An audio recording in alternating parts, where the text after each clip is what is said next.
Subscribe now and press the bell icon. Never miss an update.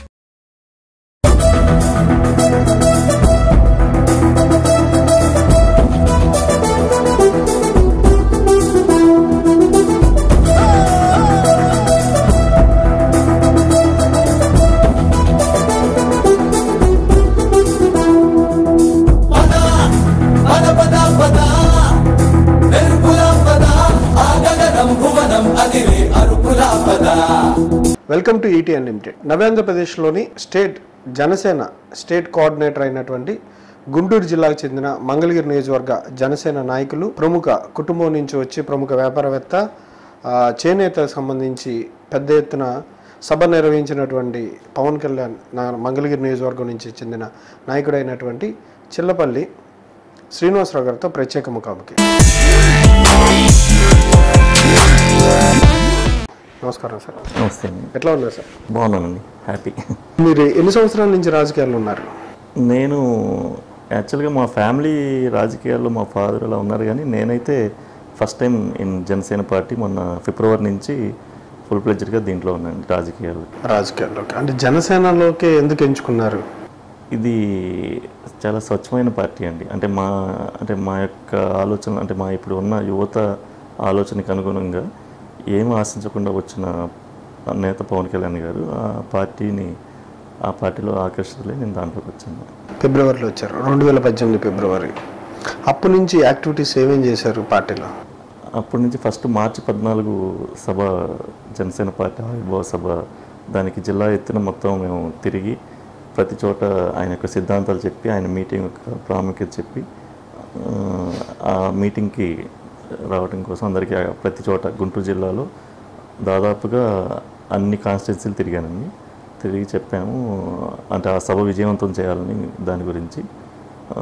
అలాగే దాని తర్వాత అంటే ఇప్పుడు నన్ను జిల్లాలో, అంటే ఆయన కూడా ఒక బీసీ వ్యక్తిగా మనకి అంతకుముందు చేనేత ఇది చేసినప్పుడు నుంచి కొంచెం నాకు ఆయనతో కొద్దిగా సంబంధాలు ఉన్నాయి.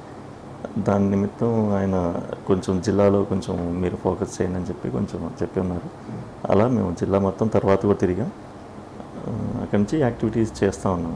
స్టేట్ జాయింట్ కోఆర్డినేటర్గా పదవి ఈ సభల తర్వాత మీకు ఇచ్చారా? ఎట్లా? అంతేనండి, ఆగస్టు నెలలో అనౌన్స్ చేశారు. జనసేన పార్టీలో ఫస్ట్ బాడీ లాగా దాంట్లో పవన్ కళ్యాణ్ గారు నాకు గుర్తించి ఇచ్చారండి. మీరు యాక్టివ్గా ఉన్నారని చెప్తున్నారు. మంగళగిరి నియోజకవర్గంలో మేము తిరిగినప్పుడు పార్టీ ఆఫీస్ ఇంకా ఎందుకు స్టార్ట్ చేయలేదు? పార్టీ ఆఫీస్ అంటే ఇప్పుడు అంటే మా కళ్యాణ మండపం ఉందండి. యాక్చువల్గా నేను ప్రాపర్ అక్కడే. పార్టీ ఆఫీస్ కూడా చూస్తున్నాం యాక్చువల్గా. అంటే ఇప్పుడు ఈ నెలలో మేము మ్యాక్సిమం దాని మీద పుల్లప్ చేస్తున్నాం అండి. అంటే ఇప్పుడు వరకు ఏంటంటే మా పార్టీ కొత్త పార్టీ ఏంటంటే మేము ముందర తిరగాలి. మేము ఇప్పుడు వైసీపీ కానీ టీడీపీ కానీ వాళ్ళు బలపడి ఉన్న పార్టీలు, వాళ్ళ ఆఫీస్లో కూర్చుంటే అందరూ అక్కడికి వస్తారు. కానీ మేము ప్రజల్లోకి వెళ్ళాలి. మేము ప్రజల్లో తిరుగుతున్నాం. అలాగే దుగ్గిరాల మండలం కానీ, తాడేపల్లి మండలం కానీ, మంగళగిరి మండలం కానీ, ప్రతి చోట. రీసెంట్గా ఒక క్యాన్వాస్ వ్యాన్ ఒకటి పెట్టాం ప్రజల్లోకి వెళ్ళి ఆయన స్పీచ్ని పంపించడం కోసం. ఆయన స్పీచ్ల వరకే పబ్లిసిటీ. అంటే ఆయన ఏం చెప్తున్నారు, ధవళేశ్వరంలో ఏం చెప్పారు, కాకినాడ సభలో ఏం చెప్పారు, అనంతపూర్లో ఏం చెప్పారు, అవన్నీ ప్రజలకి సెంటర్లో పెట్టి తెలియజేయటం కోసం మెయిన్. అంటే నా అభిప్రాయం అయితే పార్టీ అయితే ఇంతవరకు ఆఫీసులు పెట్టమని అయితే ఇంకేం చెప్పలేదు. బట్ ఏంటంటే నా అభిప్రాయం ఏంటంటే, అంటే వాయిస్ వెళ్ళాలి, ఆయన వాయిస్ ప్రజల్లోకి వెళ్ళాలి ఫస్ట్. దేనికంటే యువతలో ఉంది. యువత అనేది బయటకు వస్తారు. ఎక్కడికి ఆయన కాల్ఫౌట్ చేసినా ఎక్కడికైనా వచ్చేదానికి సిద్ధంగా ఉన్నారు. కానీ ఆయన వాయిస్ లేడీస్లోకి వెళ్ళాలి, హౌస్ వైఫ్లు, లేదంటే రైతులు, వీరందరి దగ్గర పెట్టి మేము పబ్లిసిటీ చేస్తున్నాం. వినూత్నంగా మొన్న డిసెంబర్ 25 నుంచి 10 days నుంచి చేస్తున్నాం. అదొకటి. ఆఫీస్ కూడా ఆటోమేటిక్గా ఇప్పుడు మంగళగిరిలోనే మెయిన్ ఆఫీస్ వస్తుంది. అలాగే మంగళగిరి నియోజకవర్గంలోనే ఆయన హౌస్ ఉంది. ప్రత్యేకంగా ఆఫీస్ అంటే రేపొద్దున క్యాండిడేట్ అయినప్పుడు ఆయన మెయింటైన్ చేసి పెట్టుకోవాలి. అయితే ఇప్పుడు ఆఫీస్కి వచ్చి అక్కడ కూర్చొని మనం సంభాషించుకునేది ఏముండదు అని నా ఉద్దేశం. అంటే ప్రజల్లోకి వెళ్ళాలి ఫస్ట్. ఇందాక మీరు మాట్లాడుతున్నారు క్యాండిడేట్ ఎవరైనా వస్తే వాళ్ళు పెట్టుకోవాలి, లేదంటే కొంచెం ఉంటుందండి. అంటే మీరు క్యాండిడేట్ కదా? నేనైతే ఇప్పటివరకు ఆశించలేదండి. నేనైతే క్యాండిడేట్గా ఆశించలేదు. కాన్ఫర్ట్ పొజిషన్లో సార్ మా పవన్ కళ్యాణ్ చేయమంటే చేస్తాం, లేదంటే ఎవరు వస్తే వాళ్ళకి మనం సపోర్ట్ చేయటం. ఓవరాల్గా అంత సభలు కావచ్చు, లేదా మంగళగిరి మొత్తం నియోజకవర్గం 5 మండలాలు 4 మండలాల్లో 3 మండలం దుగ్గిరాల, తాడేపల్లి, మంగళగిరి ఈ 2 మున్సిపాలిటీలు ఈ వీటిలో యాక్టివ్గా మీరు తప్ప ఇంకెవరు కనిపించట్లేదు. అంటే కొత్త చేరికలు ఏమైనా ఆశిస్తున్నారా, లేదంటే ఇంకా బెటర్ ఏమైనా క్యాండిడేట్ మీకన్నా బెటర్ క్యాండిడేట్ కోసం ఏమైనా అధిష్టానం ఏమైనా యోచిస్తుందా? అంటే నా దృష్టిలో అయితే అది లేదండి, అట్లా యోచించట్లేదు. ఒకవేళ ఆ టైంకి అంటే ఇప్పుడే కదా హీట్ బిగిన్ అయింది, ఒకవేళ వస్తే మేము మనస్ఫూర్తిగా ఆహ్వానించి వాళ్ళని హైలైట్ చేసి తిప్పుతాం. అండ్ ఇంకోటి ఏంటంటే కొత్త చేరికలు చాలా, నేను వచ్చిన తర్వాత నియోజకవర్గంలో చాలామందిని బయటికి లాగాం. అంటే జనరల్గా జనసేన పార్టీ అంటే ఏదో ఒక కమ్యూనిటీకి సంబంధించింది అనే ఫీలింగ్ అనేది కొంచెం ఎక్కువగా ఉంది. అది నేను వచ్చిన తర్వాత ఫస్ట్ జనసేన జెండా పెదకొండూరులో దళిత వాళ్ళలో తెలుగుదేశం అడ్డాలో నిలబెట్టాం, ఫస్ట్ జనసేన జెండా. అలా దళితుల్ని, మైనార్టీలని, బీసీలని, మహిళల్ని వీళ్ళందరూ నేను చాలా పుల్లప్ చేశాను పార్టీలోకి. చాలా అంటే అది అంటే నేనేమంటానంటే సార్ ఓకే కమ్యూనిటీ పరంగానో ఏదో సామాజిక వర్గ పరంగా ఉండదు, అంటే వాళ్ళ బలం బేస్, ఆ బేస్ని మనం అయితే ఏం చేసినా చెదరదు, అది అలాగే ఉంటుంది.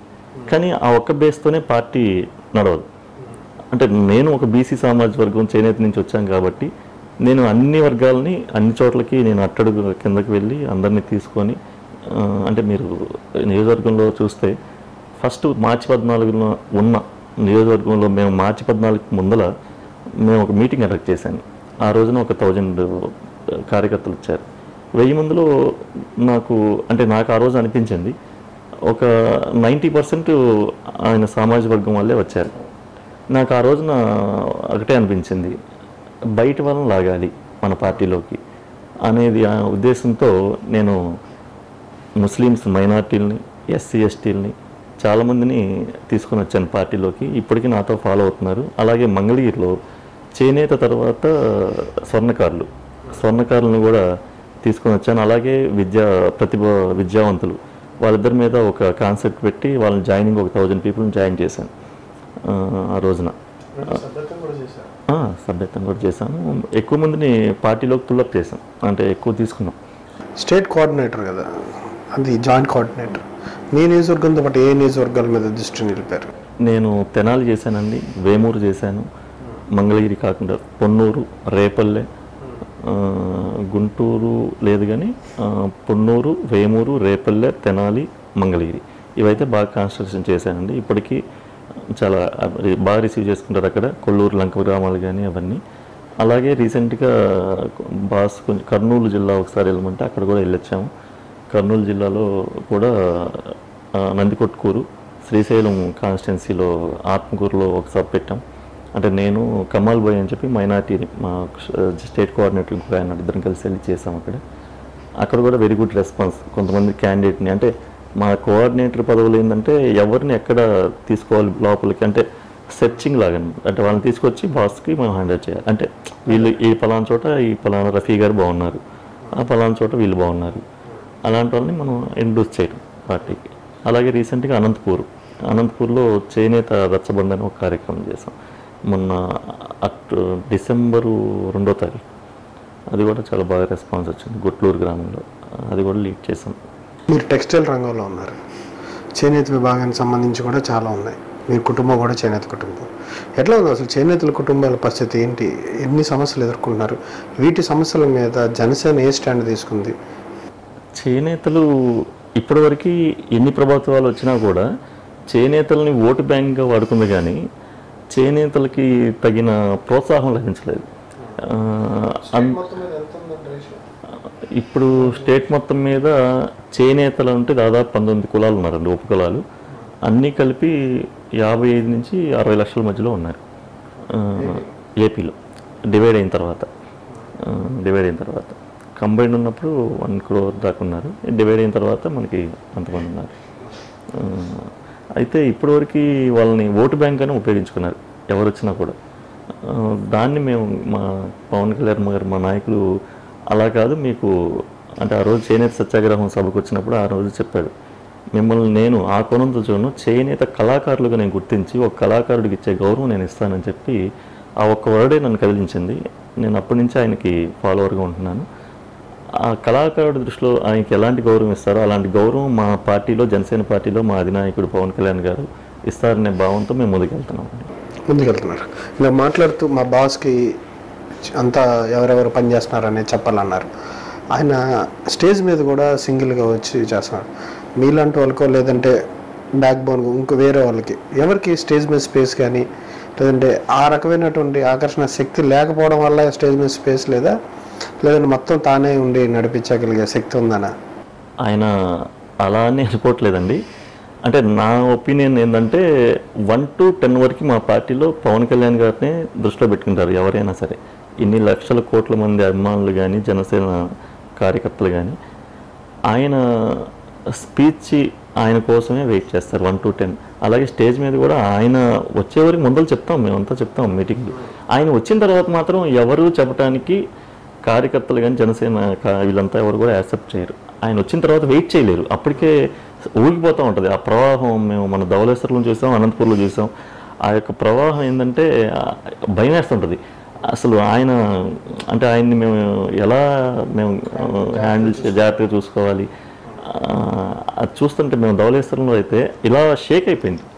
అంటే ఆయన వచ్చిన తర్వాత ఆగలేరు ఎవరు కూడా. ఆయనకి అంత ఫాలోయింగ్ ఉంది. ఒక నిజాయితీ అయిన నాయకుడు బయటకు వచ్చాడు. ఆయన వచ్చే ప్రతి స్పీచ్ చూడండి కాంట్రవర్సీ కాదు, ఆయన పబ్లిక్ పాలసీల మీద మాట్లాడుతున్నాడు. అది జనానికి హత్తుకుంటుంది బాగా.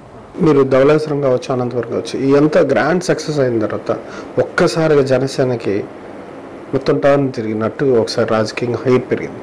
కానీ దాని తర్వాత కంటిన్యూటీ విషయంలో సంస్థాగత నిర్మాణం వైపు ఇంకా అడుగులు ఎందుకు వేయలేదు? ఇంకా 2-3 నెలల్లో ఎలక్షన్స్ కూడా రాబోతున్నాయి. ఇప్పుడు అదే జరుగుతుందండి. January 1st ప్రకటించారు. 2nd నుంచి ప్రతి జిల్లా రివ్యూ చేస్తున్నారు, ఎక్కడెక్కడ నాయకుల్ని సెట్ చేసుకొని. సంక్రాంతి పండుగ కల్లా నాకు తెలిసి మ్యాక్సిమం ఒకేసారి క్యాండిడేట్లైనా చేయొచ్చు. ఇది కొత్త పార్టీ అయ్యుండి మీరు క్యాండిడేట్ని అనౌన్స్ చేస్తామని నాకు తెలిసి 50% సంక్రాంతి లేదంటే January 20వ తారీఖు కల్లా 170 స్థానాల్లో 50% స్థానాలు అనౌన్స్ చేస్తారు అని నేను అనుకుంటున్నాను. అంత స్పీడ్గా జరుగుతుంది వర్క్. అంటే ఇంకా టైం లేదు, మిడిల్లో 3 months ఉంది. మరి వర్క్ చేసుకునే వాళ్ళకి కావాలి కదా. ఆయన ఆల్రెడీ అన్నీ సిద్ధంగా చేసుకున్నారండి. ఆయన వర్క్లో ఆయన మొత్తం చేసుకున్నారు. అయితే అందరి అభిప్రాయాలు తీసుకొని ఇప్పుడు రివ్యూ మీటింగ్లో ఎట్లా ఏంది ఎలా వెళ్ళాలి ముందలకి అని చెప్పి ఆ వర్క్ అంతా జరుగుతూనే ఉంది, ఇబ్బంది లేదు. ప్రధాన ఎజెండా ప్రతిపక్షంగా ఇప్పుడు ఉన్నారు, అధికార పార్టీని మీద ఎక్కువ పెట్టారా లేదంటే వైఎస్ఆర్సీపీ విషయంలో ఎట్లా ఉంటుంది మీ ప్రచార సంబంధించింది? అంటే ఇప్పుడు ప్రజెంట్ అధికార పక్షం అనేది ప్రజలకు చేయాలి, మరి వాళ్ళు చేయట్లేదు. దాని గురించి మేము పోరాడుతున్నాం. అలాగే ప్రతిపక్షం అనేది వాళ్ళకి ప్రతిపక్షంలో అధికార పక్షంలో కనీసం వాళ్ళకు ప్రతిపక్షంలో పోరాడే ఇది ఉంది కూడా ఆయన పోరాడలేకపోతున్నాడు. దాని గురించి కూడా మేము నిలదీస్తున్నాం. మాకనేది ఒక ఎమ్మెల్యే, ఎంపీ, ఒక మండల స్థాయి, ఒక చైర్మన్ ఎవరు లేరు. ఆయనకి బోల్డంత 67 మంది ఉన్నారు మొన్నటిదాకా ఎమ్మెల్యేలు. ప్రత్యేక హోదా గురించి మొన్న ఫిబ్రవరిలోనే మా బాస్ పవన్ కళ్యాణ్ గారు చెప్పారు, మీరు రండి కలిసి పోరాడదాం, వీధుల్లో పోరాడదాం, ఢిల్లీ వీధుల్లో అన్నారు.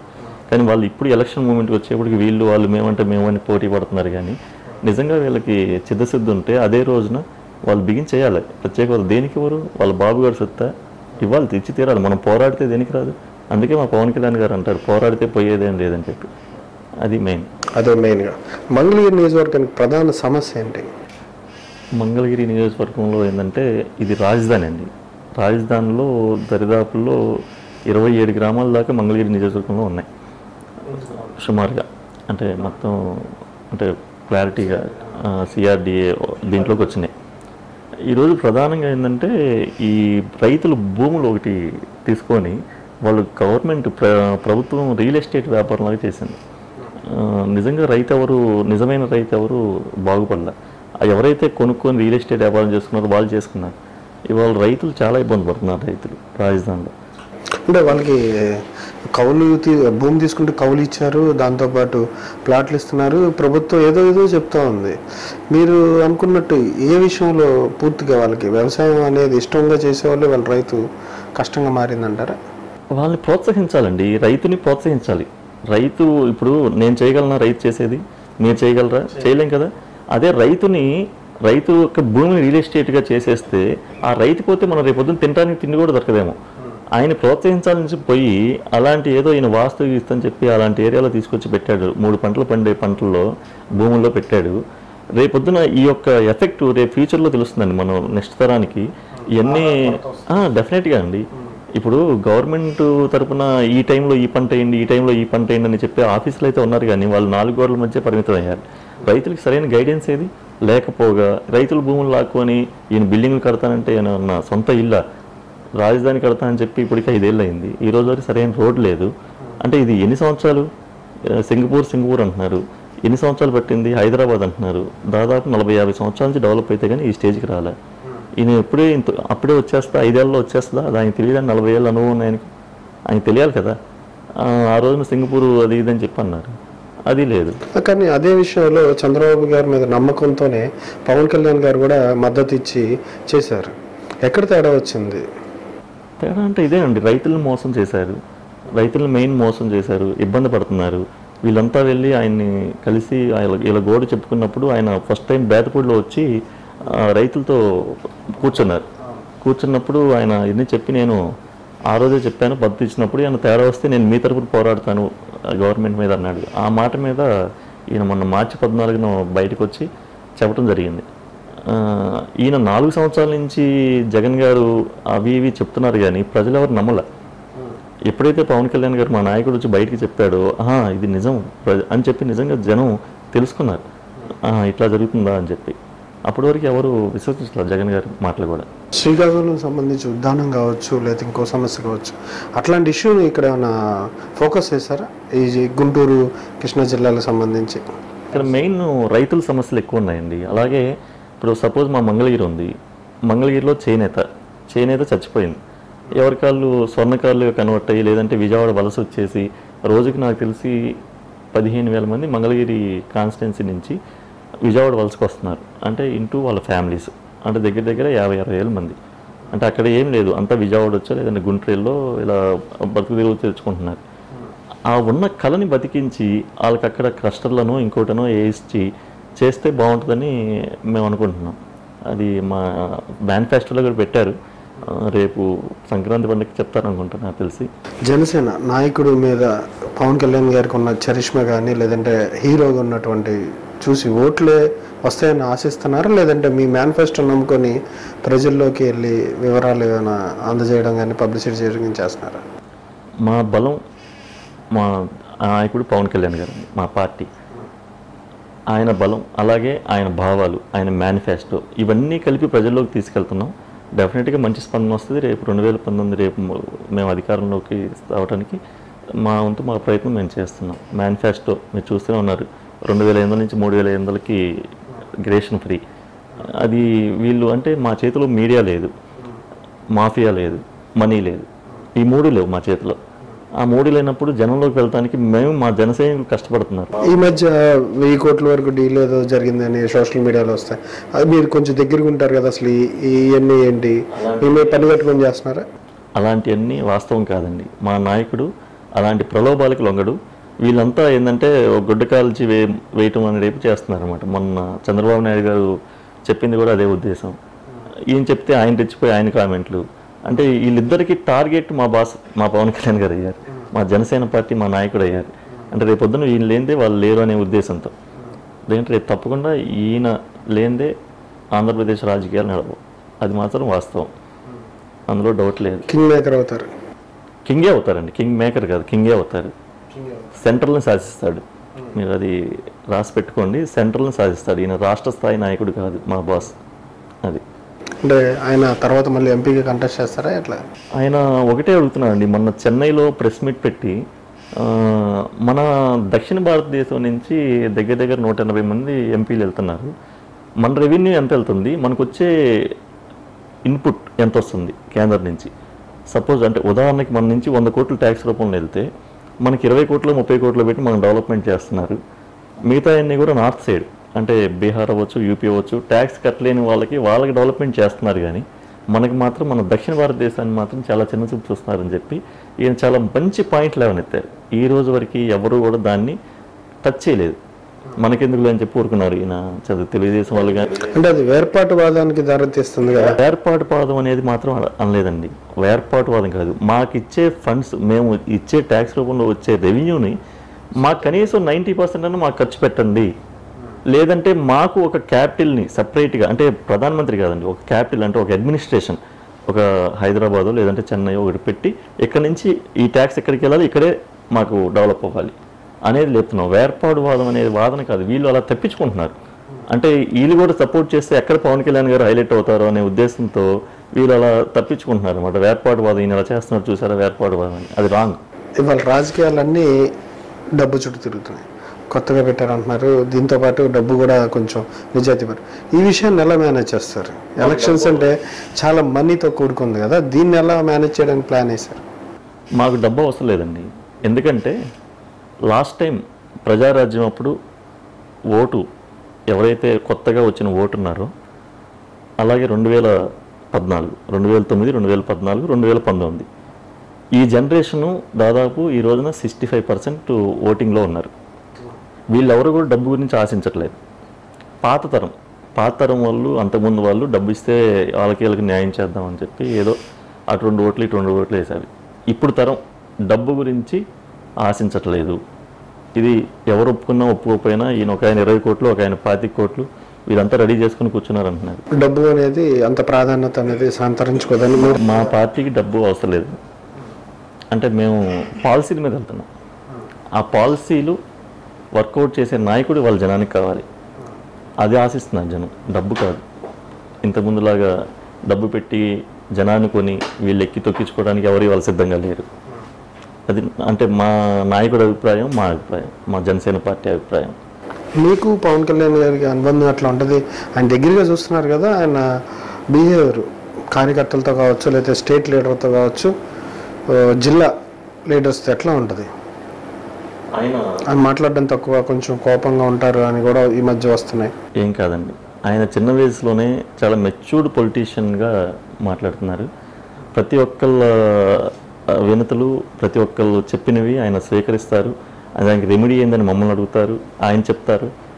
ఆయన చాలా లోతుగా వెళ్తున్నారండి. ఎవరిని అవాయిడ్ చేసి నువ్వు అది కరెక్ట్ కాదు, ఇది కాదు అంటే ఇప్పుడు అంటే మా ఫ్యామిలీ టీడీపీతో ఉంది, మరి అవి చెప్పొచ్చో చెప్పకూడదు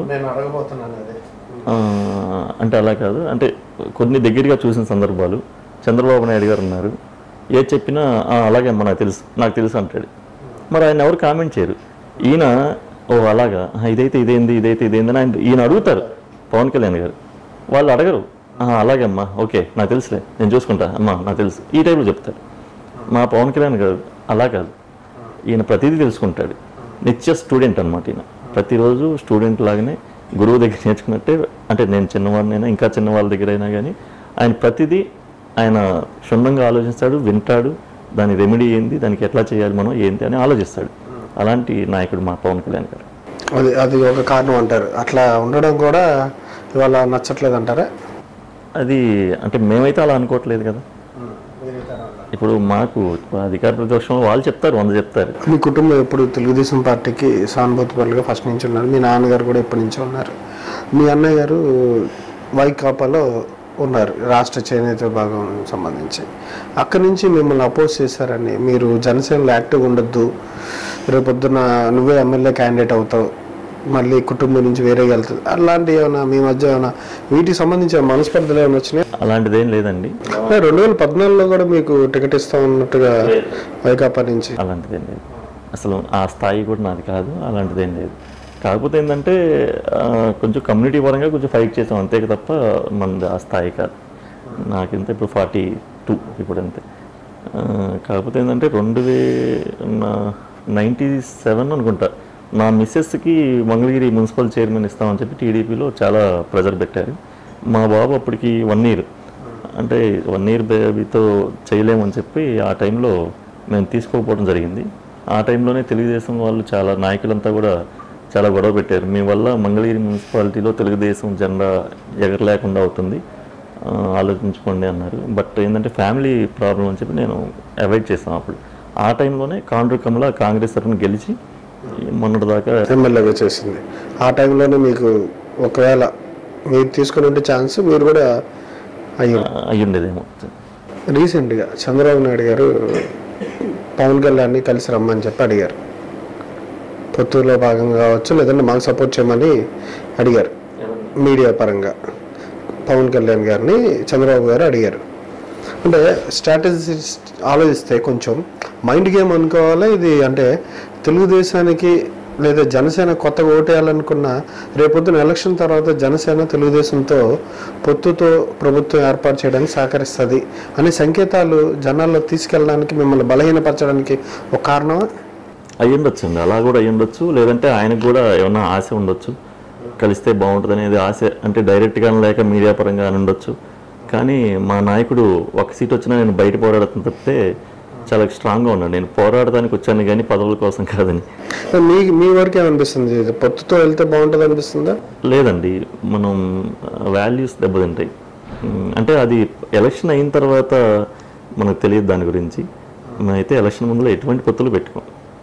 లేదంటే సింగిల్గానే వెళ్తాం వామపక్షాలతో. మొన్న కూడా క్లారిటీ ఇచ్చారు, వామపక్షాలతో 170 సీట్లతో పోటీ చేస్తాం. కానీ మంగళగిరి వామపక్షాలు కేటాయించే అవకాశం ఉందా? ఇక అధిష్టానం నిర్ణయం అండి అది. దానికి మనం అధిష్టానం ఎలా నిర్ణయిస్తే అలా మనం.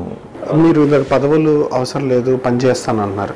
కానీ ప్రజలకి దగ్గరగా ఉండాలన్న ప్రత్యక్ష పదవి ద్వారా అయితే ఇంకొంచెం ప్రజాప్రతినిధికి ఎన్నికైతే ఇంకొంచెం చేయడానికి ఉంటుంది. మీరు ఎందుకు మంగళగిరి నియోజకవర్గం నుంచి ఎమ్మెల్యే టికెట్ అనేది ఎందుకు పూర్తి స్థాయిలో చేస్తానని గట్టిగా ఎందుకు చెప్పట్లా? అంటే నేను చైననైతే చెప్పట్లేదండి, చైననైతే చెప్పట్లేదు. అది ఏంటంటే ఇప్పుడు ఇది మన ఇంటి ఇది కాదు కదా, ఒక రాజకీయ పార్టీ వాళ్ళకి చాలా, ఇప్పుడు మా నాయకులు చాలా ఒత్తిళ్ళు ఉంటాయి. ఆ టైంలో నువ్వు చెయ్యి అంటే చేస్తాను, లేదు ఇతను చెయ్యనంటే అతను చేస్తాను, దానికి సిద్ధపడ్డాం. కానీ నేను చెయ్యనని అయితే చెప్పట్లేదు. ఓకే, అవకాశం ఇస్తే మీరు కంటెస్ట్ చేస్తాం, సిద్ధంగానే ఉన్నాం. దాంట్లో సిద్ధంగానే ఉన్నారు. యువత మెయిన్గా మీ పార్టీకి బలం యువత. వీళ్ళు ఎంతవరకు ఓటర్స్గా మారే అవకాశం ఉంది? మారుతున్నారండి ఓటర్స్. ఇంకా వాళ్ళు వాళ్ళ ఫ్యామిలీని మొబిలైజ్ చేసి మన పార్టీలోకి అట్రాక్ట్ చేస్తున్నారు. ఇప్పుడు మాకు ఉన్న బలమే యువత. ఇప్పుడు అంటే మేము మామూలుగా రావెల్ కిషోర్ బాబు గారిని మేము జాయిన్ చేసినప్పుడు అనంతపూర్ తీసుకెళ్ళినప్పుడు అక్కడ యువత అంటే అక్కడ ఏం పబ్లిసిటీ కూడా ఏం చేయాలి కవాత్ అని చెప్పి ఎంత కేరింతలు కొట్టుకొని వచ్చి రావెల్ కిషోర్ బాబు గారిని డిసెంబర్ 1వ తారీఖు జాయిన్ చేసి డిసెంబర్ 2వ తారీఖు అనంతపూర్ తీసుకొని వెళ్తే ఈయన్ని ఓన్ చేసేసుకున్నారు వాళ్ళు. ఈయన్ని ఓన్ చేసుకొని ఈయనతో సెల్ఫీలు, ఈయనతో జిందాబాద్ ఎట్లా అంటే రావెల్ గారిని అంటే ఆయన అంటే నేను అనుకోవటం మా పవన్ కళ్యాణ్ గారు ఒక ట్రాన్స్ఫార్మ్ అండి. సరైన పద్ధతిలో కనుక వేస్తే మీరు 2000 ఓట్స్తో మీరు వెలుగుతారు. అదే ఆడియడు రాంగ్గా వేస్తే కాలిపోతారండి. మీరు వెలిగిపోతున్నారు చూసారండి. ఇంత జనం మీ టీడీపీలో రావాలంటే ఎంత ఖర్చు అయిద్దండి అంటే మామూలుగా చాలా ఖర్చుతో కూడుకుందండి. మా దగ్గర ఖర్చు ఉండదండి, స్వచ్ఛందంగా వచ్చేస్తారు. అదే మా బలం. అంటే ఇప్పుడు మీరు ఇందాక కూడా అన్నారు ఓటుకి అదే ఖర్చు ఎలక్షన్కి, అదే చెప్తుంది మీకు. ఆ రోజున 3-4 లక్షల మంది వచ్చారు అనంతపూర్లో. అంటే జనసేన పార్టీకి బలం లేదు అనే ఏరియాలో కూడా అంతమంది వచ్చారు. మరి అక్కడ ఏం కమ్యూనిటీ లేదు, అన్ని కమ్యూనిటీలు వచ్చారు. ఇంకోటి, రాజకీయాలకి సంబంధం లేకుండా మీరు మీ ప్రయాణం ఎలా సాగించారు? ఇన్నేళ్ళు మీ వ్యాపారం ఏంటి? ఎక్కడ స్థిరపడ్డారు? మీ సేవా కార్యక్రమాలు ఏమైనా ఉన్నాయా? మాది చేనేత కుటుంబం అండి మొదటి నుంచి. మా నాన్నగారు దాదాపు మంగళగిరి పక్కన ఎర్రబాలెం అనే గ్రామం మా తాతగారిది. మంగళగిరిలో వచ్చి మా నాన్నగారు అప్పట్లోనే ఒక 150 మగ్గాల నుంచి 200 మగ్గాల దాకా నేయించేవాళ్ళు. ఇక మా జనరేషన్ వచ్చిన తర్వాత అంటే ఇప్పుడు ఈ చేనేత ఇందాక మీరు చెప్పినట్టు ఏంటంటే కార్మికులు ప్రోత్సాహం లేక అదర్ వర్కులకి వెళ్ళిపోవటం జరుగుతున్న టైంలో ఆ ప్రొడక్షన్ కరువు అయిపోయింది. అంటే ఇక మేము ఏం చేసామంటే అప్పట్లో కోయంబత్తూరు, ఈరోడ్డు అక్కడ మగ్గాలు పెట్టించి అక్కడి నుంచి స్టాక్ తెచ్చి మేము హోల్సేల్గా అమ్మేవాళ్ళం. హోల్సేల్గా అమ్మే టైం అలా అలా డెవలప్మెంట్ చేసుకుంటూ వచ్చాం. ఆల్ ఓవర్ ఇండియా మొత్తం, మెయిన్ ఇండియా కాదు ఆంధ్రప్రదేశ్ మొత్తం మెయిన్ షోరూమ్లన్నిటికీ మేము సప్లై చేసేవాళ్ళం శారీస్. అలా పెద్ద పెద్ద షోరూమ్లకి వెళ్ళి సప్లై చేసిన టైంలో సరే మనం కూడా విజయవాడలో ఒక రిటైల్ షాప్ పెడితే బాగుంటుందనే ఉద్దేశంతో ఇక్కడ రిటైల్ షాప్ పెడతాం జరిగిందండి. అలా అంతేగాని రాజకీయాలు అనేది మా ఫాదర్ వాళ్ళు ఉండేవాళ్ళే కానీ సానుభూతి వర్లుగా ఉండేవాళ్ళే కానీ ఏ రోజు మేమేం పదవులుగా ఎప్పుడు ఆశించలేదు, చేయలేదు. ఇప్పుడైతే మాత్రం క్రియాశీలకంగా చెప్తానే పనిచేస్తారంటారు. డెఫినెట్గా అండి. 25 సంవత్సరాల సుదీర్ఘ లక్ష్యంతో రాజకీయాల్లోకి నడుస్తున్నానని చెప్పి కళ్యాణ్ గారు చెప్తున్నారు. ఇప్పుడున్న ఎన్నికల్లో గెలిపే లక్ష్యం అని చెప్పి చెప్తూ ఉంటారు. మరి మీరేమో 25 సంవత్సరాల లక్ష్యం అని చెప్తున్నారు. ఇది కొంతవరకు విమర్శలు దారి చేస్తుంది. మీ యొక్క పార్టీ యొక్క విధానాలను కూడా కొంతవరకు ఆలోచించేసే విధంగా ఉంది. దీనికి ఎందుకని అంటే ఇప్పుడు ఆయన చెప్పే దాంట్లోనే ఆన్సర్ ఉందండి. 20 సంవత్సరాల భవిష్యత్తు అంటే పిఆర్పిని మెర్జ్ చేశారు అనే ఉద్దేశం రాకూడదని అట్లానా? అలాంటిది ఏం లేదండి. 20 సంవత్సరాల భవిష్యత్తు, 20 సంవత్సరాల భవిష్యత్తు పార్టీ జనసేన పార్టీ. అంటే పార్టీ భవిష్యత్తుతో పాటు ప్రజల భవిష్యత్తు. అంటే ఒక 20 సంవత్సరాలు పడుతుంది మనం మార్చాలంటే భవిష్యత్తుని. ఆ 20 సంవత్సరాలు మనం ఈ జనాన్ని భవిష్యత్తు, మనం ప్రజల భవిష్యత్తుతో మనం ఒక మంచి ఉన్నతమైన స్థానానికి తీసుకెళ్తామని చెప్పి ఉద్దేశంతో ఆయన చెప్తున్నారు. అలాగే ఆ యొక్క భావాన్ని ప్రజలు గమనించి మాకు అధికారం అప్పచెబుతారని మేము అనుకుంటున్నాం.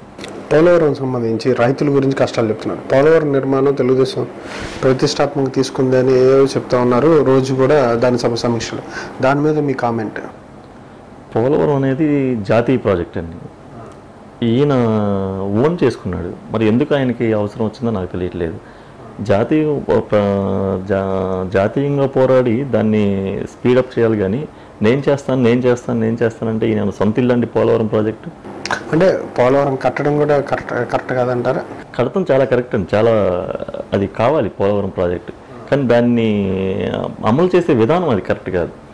ఆయన చేసే అంటే ఇప్పుడు ఇందా చెప్పాను, మనీ మాఫియా మీడియా ఈ మూడు చేతిలో పెట్టుకొని ఆయన పోలవరాన్ని నేనే చేస్తున్నాను, అది చేస్తున్నాను, మన ఏదో గేట్ పెట్టి ఓపెన్ చేస్తామని చెప్పి అంటున్నారు. అది నిజంగా చూడండి, అది ఇంకా ఈయన చేసే ఇంకా దాదాపు 5 సంవత్సరాలు పడుతుంది ఆ ప్రాజెక్ట్ అవ్వాలంటే. పూర్తి స్థాయిలో అవ్వాలంటే 5 సంవత్సరాలు పడుతుంది. పోనీ 5 సంవత్సరాలు ఈయన మళ్ళీ వస్తాను ఈయనకి నమ్మకమా? ఈయన సొంత ఇదా కాదు కదా. ప్రజలు ఎలా తీర్పిస్తారో, నెక్స్ట్ ఎలా తీర్పిస్తారో తెలియదు కదా. ఆ యొక్క ఇచ్చిన 5 సంవత్సరాల్లోనే ఈయన ప్రజలు భవిష్యత్తుతో ఈయన ఆటలు ఆడుకోకూడదు. 5 సంవత్సరాలు మనం ఏం చేయాలి 5 సంవత్సరాల ప్రణాళిక పెట్టుకొని 5 సంవత్సరాలు పూర్తయ్యే విధంగా చేసుకోవాలి. పెండింగ్ పెట్టేసేసి ఇది చేసాం అది చేసామంటే ఎట్లా ఇస్తారు? అలాగే పోలవరం అనేది చాలా కంపల్సరీ కావాలి. కానీ ఈయన చేసే విధానం అంటే నాకు తెలిసింది ఏదో జాతీయంగా వాళ్ళు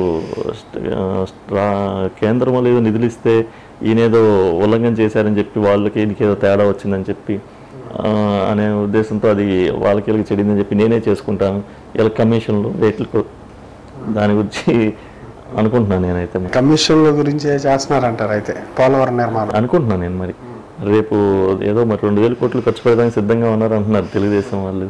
మరి అలా ఏమన్నా చేసి ఉంటారేమో. ఇప్పుడు పోయినసారి కృష్ణా పుష్కరాలకు కానీ గోదావరి పుష్కరాలకు కానీ దగ్గర 3,000 కోట్లు ఖర్చు పెట్టారు. ఈ రోజు చూడండి ఒక బండ కూడా కనపడుతుంది నాకు గోదావరి బేసిన్లో కానీ ఇక్కడ కానీ. శాశ్వతమైన పనులు చేసి ప్రజలకు చేస్తే చరిత్రలో నిలిచిపోతాయి ఒక మంచి పని చేశారని చెప్పి. కానీ అశాశ్వతమైన పబ్లిసిటీ కోసం చేసుకుంటే ఇట్లాగే ఉంటుంది. ఎన్టీఆర్ పార్టీ పెట్టినప్పుడు కొత్త నాయకుల్ని యువకుల నుంచి నాయకులను తయారు చేశారు. చిరంజీవి గారు ఫెయిల్ అయ్యారు, ఆయన మళ్ళీ మెర్జ్ చేశారు అనుకుందాం. మళ్ళీ ఇప్పుడు జనసేన ఒకవేళ కొత్త భావాలతో వచ్చింది అనుకుంటే వేరే పార్టీల నుంచి నాయకులను ఎందుకు డంప్ చేసుకుంటున్నారు? దాని గురించి మీ కామెంట్ అసలు? వేరే పార్టీ నుంచి అంటే ఎవరు వచ్చారంటే ఒకళ్ళిద్దరే కదా. అంటే ఇప్పుడు ఇవాళ మా పవన్ కళ్యాణ్ గారు నిజంగా దాని మీద దృష్టి పెడితే దాదాపు ఒక 60 మంది ఎమ్మెల్యేలు కానీ ఎమ్మెల్యే స్థాయి గల వ్యక్తులు కానీ అధికార పార్టీ కానీ ప్రతిపక్ష పార్టీ నుంచి కానీ రావడానికి సిద్ధంగా ఉన్నారు. కానీ ఈయన నా భావాలకు అనుగుణంగా ఉండే వాళ్ళని ఈయన చూస్ చేసుకుంటున్నాడు. ఇప్పటివరకు వచ్చిన వాళ్ళు రావి కిషోర్ బాబు గారు కానీ నాదెండ్ల మనోహర్ గారు కానీ ఆయన మొన్న విశాఖపట్నం అరకు ఆయన పేరేదో ఉంది అలాంటి వాళ్ళు కానీ మొత్తా గోపాలకృష్ణ గారు కానీ వీళ్ళంతా అలాంటి భావాలకు అనుగుణంగా ప్రయాణించే వాళ్ళు కాబట్టి వాళ్ళని తీసుకున్నారు, వాళ్ళు వచ్చారు. వాళ్ళకి తగిన గౌరవం తగిన స్థానం మా పార్టీలో ఇస్తున్నాం. అంతేగాని అధికారాలకి వాటికి కోసం పార్టీలో జాయిన్ అయ్యే పరిస్థితి అయితే మా పవన్ కళ్యాణ్ గారు ఎంటర్టైన్ చేయట్లేదు. మీ వరకు జనసేన విధానాలు కావచ్చు లేదంటే జనసేన మిగతా పార్టీలకి వ్యత్యాసంగా ఎట్లా పనిచేస్తుంది అనే విషయం మీద ప్రజలకు మీరు ఏం చెప్పాలనుకుంటున్నారు? జనసేన పార్టీ అనేది చాలా వైట్ పేపర్ అండి. చాలా ట్రాన్స్పరెంట్గా ఉంటుంది పరిపాలన. జనసేన పార్టీ కనుక ప్రజలు ఆదరించి పదవులు ఇచ్చినట్లయితే అది చాలా స్వచ్ఛంగా ఉంటుంది ఆ పాలన.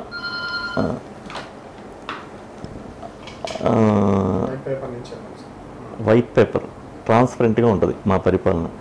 ప్రజలకి జనసేన పార్టీ ఏం చేస్తుంది, ఏం చేయబోతుంది, ఎక్కడ ఎలాంటి లొసుగులు, ఎలాంటి ప్రలోభాలు లొంగకుండా ప్రతి క్షణం ప్రతి ఒక్క ఫండు ప్రజలకు ఉపయోగపడే విధంగా ట్రాన్స్పరెంట్గా చేస్తుంది మా జనసేన. అంటే మా పవన్ కళ్యాణ్ గారు అంత నిస్వార్థం, అంత స్వచ్ఛమైన మనిషి కాబట్టి అలాగే ఉంటుంది పాలన కూడా.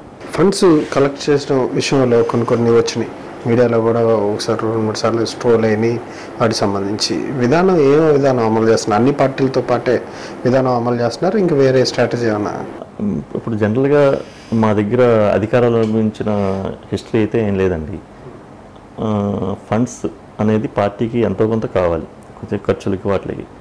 ఒకటే చెప్తున్నారు, ఎవరైనా డైరెక్ట్ యాపే పెట్టాం కదా, డైరెక్ట్గా మీరు ఆన్లైన్లో పోయింది, ఏదైనా పెద్ద పెద్ద వాళ్ళు ఇచ్చినా కానీ చెక్ రూపంలో జనసేన పార్టీ అని రాసి ఇవ్వమంటున్నారు ఆయన. అంతేగాని ఏదో వీళ్ళు ఏంటంటే ఏదో గొడవ చేస్తున్నారు కానీ అలాంటిది ఏం లేదండి. కావాలి ఫండ్స్, బలవంతమేం లేదు. ఎవరు స్వచ్ఛందంగా ఇస్తే వాళ్ళు తీసుకుందాం. అంటే ఒక పార్టీ బతకాలి కదండి, మనకి ఎవరు సపోర్ట్ లేరు కదా. మీ భవిష్యత్ కార్యాచరణ ఏంటి? భవిష్యత్తులో ఎట్లా ఉండాలి అనుకుంటున్నారు మీ రాజకీయ జీవితం? పవన్ కళ్యాణ్ గారు ఏది ఆశిస్తే అలాగే ప్రయాణం చేద్దామనండి. ఆయనతో పాటు ప్రయాణం, ఏది ఎలా నిర్ణయిస్తే అలా. ఎందుకంటే అలాంటి నాయకుడు కాబట్టి ఆయన భావాలకు అనుగుణంగా ఆయన అడుగుజాడల్లో ఎంత దూరం ప్రయాణిస్తే అంత దూరం నేను ప్రయాణం చేయాలని చెప్పి నేను. పార్టీ గుర్తు కూడా మీకు ప్లస్ అయినా? గాజు గ్లాస్ వచ్చింది కదా, గాజు గ్లాస్ ప్లస్సే కదా. గాజు గ్లాస్ అనేది చాలా అంటే మాకు అంటే అందరికీ నిత్యావసరమైన గ్లాసు. అంటే వాళ్ళు మరి ఎలక్షన్ అధికారులు నిర్ణయించింది కదా, మన చేతుల్లో ఉంది, ఏది ఇస్తే అది అంతే. గాజు గ్లాస్ని మనం మా నాయకుడు ఏది చూపిస్తే అదే కదా, దాని వరకు దాన్ని గట్టిగా ఇచ్చేద్దామని. Okay sir, okay, thank you sir, thank you very much. అయ్యా, ఇదండి జనసేన స్టేట్ జాయింట్ కోఆర్డినేటర్ అయినటువంటి చిల్లపల్లి శ్రీనివాసరావు గారితో ప్రత్యేక ఇంటర్వ్యూ. నియోజకవర్గానికి సంబంధించి చేనేతలు, రైతులు ఎక్కువ సమస్యలు ఎదుర్కొంటున్నారని, జనసేన పార్టీ కానీ రేపొద్దున ప్రభుత్వం ఏర్పరిస్తే వైట్ పేపర్గా పారదర్శకంగా పాలన అందిస్తుండడంతో పాటు నిజాయితీగా వ్యవహరిస్తూ ప్రజల సమస్యల్ని 25 సంవత్సరాల భవిష్యత్తును యువతకు అందిస్తానని చెప్పి ఘంటాపదంగా చెప్పడం జరుగుతుంది. Thank you very much. Thank you sir. Please don't forget to subscribe our YouTube channel ET Unlimited for more fun and entertainment.